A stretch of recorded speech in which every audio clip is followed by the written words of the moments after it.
natin na pwedeng ito ang maging unang simbolismo nung tinatawag lagi ni Justice Reyes na restitution, na maibalik naman sa kaban ng bayan yung nanakaw sa pamamagitan nitong mga flood control scan. Tuloy na sa Huwebes ang public auction para sa 7 mamahaling sasakyan ng mag-asawang Curly at Sara Diskaya. Ito ang unang pagkakataong isusubasta ang mga nahatak na ari-arian mula sa mga Diskaya simula nang pumutok ang isyu ng pagkakasangkot nila sa umano'y maanumalyang infrastructure projects ng gobyerno. Para sa Bureau of Customs, mahalagang maisagawa ang auction na ito bilang bahagi ng kanilang kampanya para mabawi ang mga nanakaw mula sa pondo ng bayan.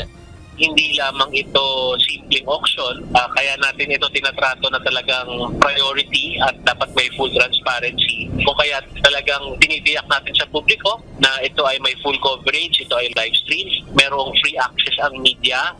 Dadaan sa sealed bidding ang 7 luxury cars. Ibig sabihin, ilalagay sa isang envelope ang mga presyo ng bawat bidder. Kapag binuksan ng mga sobre, ang may pinakamataas na bid ang mananalo. May floor price ang bawat sasakyan na magiging basihan ng mga bidder. Nasa 5,050 pesos ang registration fee ng mga nais mag-bid. Kailangan din nilang magsumite ng income tax return, proof of payment sa BIR. Bawal sumali sa auction ang mga malapit na kaanak ng mga Diskaya at ang mga nagpasok ng naturang mga sasakyan sa bansa. Yan ang mga requirements natin upang makalahok sila sa ating auction. Yan naman din ang nagiging pamamaraan ng BOC upang i-check kung sino ang mga nagpa-participate at nang sa ganon, matiyak natin na number 1, hindi sila kawani ng BOC. Number 2, hindi sila yung importer, consignee at yung nagparating at nagmamayari nitong mga smuggled items na subject for auction. Kabilang sa 7 sasakyan ng Rolls-Royce na nasa mahigit 45 million pesos ang floor price, isang Bentley Bentayga, Lincoln Navigator, Toyota Sequoia, Toyota Tundra at 2 Mercedes-Benz. Yung Rolls-Royce ng mga Diskaya, ito yung sinasabing mayroong payong na nagustuhan ni Sara. Ito yon.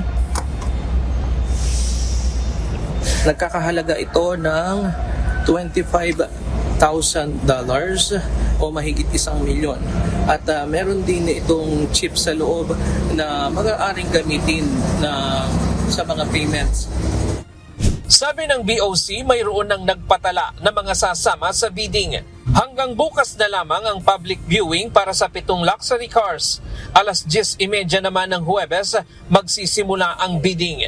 Ryan Lacanlale, UNTV News and Rescue. Diyos ang aming sandigan, serbisyo publiko ang aming pinahahalagahan.